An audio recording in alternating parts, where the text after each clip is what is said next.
Legends, I am back! Number one curse has been broken thanks to the man himself, Rory Laird. Now, check out his interview with us on the podcast. It is absolute cracker. That guy is destined to be snouted because he is a legit jet and he wants to embrace the pigness. Now, let's talk about the biggest issue for the week, and that is how do we split your mules and your Laird?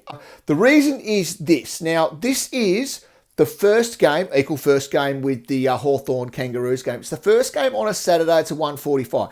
So this is going to be a game where we use our vice captain, okay? Our vice captain will be used in this. So why am I saying go mules over Laird? Now, as you know, both their form is elite. You cannot go past that. Even Mules, 132, 148 in his last two. So let's tick off the form box. Now we need to look at the opposition. So for Mules, he's up against the Crows. 6 Collingwood guys last week hit a ton. Dacos 147, Pendles 130, Lipinski 127. They are huge numbers. The week before that, 4 Melbourne guys hit a ton, with Petrarca 141, with Oliver 136 against Adelaide. Adelaide are one of the easier teams to score against. Sydney in Sydney are a little bit scary for me. So let's have a look at what Sydney have been given up, especially at the SCG. Even the Bulldogs went there with their star-studded lineup, and it was only Treloar that got a 102 against them. Melbourne were there a few weeks ago. They were the third team to play there, though. Only one guy that day hit a ton, and that's Melbourne, and that was Oliver with 102. The other reason I'm leaning towards Mules this week over Laird is because of the vice captaincy play. You have a look at what they've scored this year.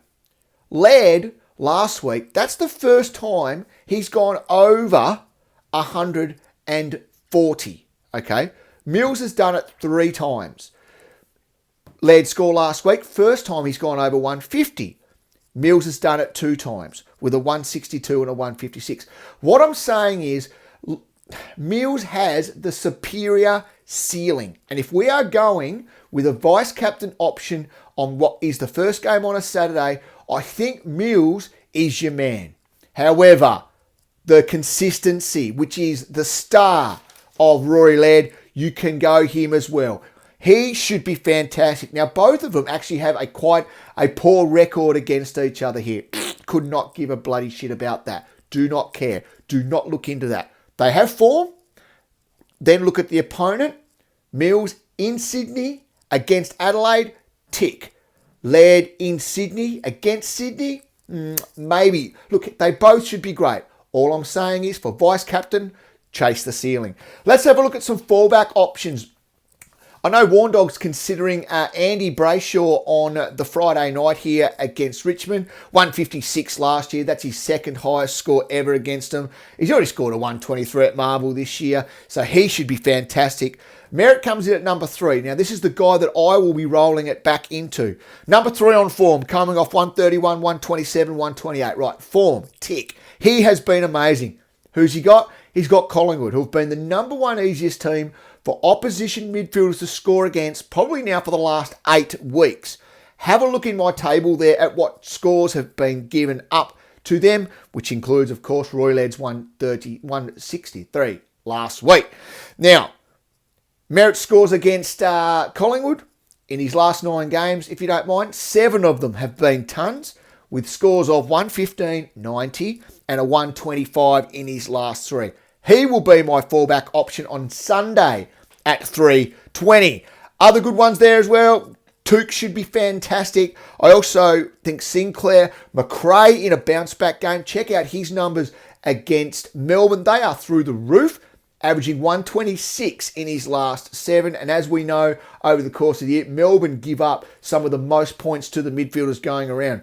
The thing I like about that game as well, Melbourne give up the most uncontested marks. I'm expecting, I hope, guys like Dunkley, Treloar, Bontempelli, these guys should have a good day under the roof with the ball being chipped around.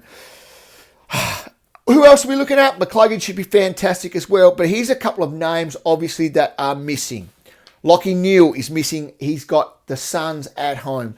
The only concern there is the Suns are the second hardest to score against in the last 5 weeks. He's already played them this year for a 96. Last year he played them for a 76. And the fact that Ned Flanders, went to Merritt in the fourth quarter last week and held him to 12 points.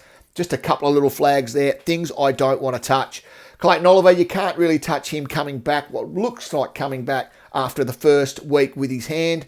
Man, his form has been amazing. He's already scored some big numbers here on the Dogs. He's already had 100 this year. Last year, 138, 126 and 115. I don't think he can be a captain option though, especially on his return. Petraka, his numbers against the Dogs are fantastic. However, the Dogs are the number one hardest team to score against this year. He already had a 142 on him this year. Last year, a 139 and a 126. That is massive. Who else are we looking at? Jack Steele should be good as well. His form has been elite. 119 in his last 4. Last 2 against the Eagles there. 106 and a 121. Do not have any problems. He should be fantastic as well. There are plenty of options this week. The biggest choice you've got to make is whether and how you're going to do the Laird-Mills split. That's if you've got them both. If you don't, it's a no-brainer for you. That is your vice captain. You can roll it into anyone that comes up, from a McRae to a Bont to a Merritt to a Toot. There are so many options. You can't go wrong this week. Good luck, legend.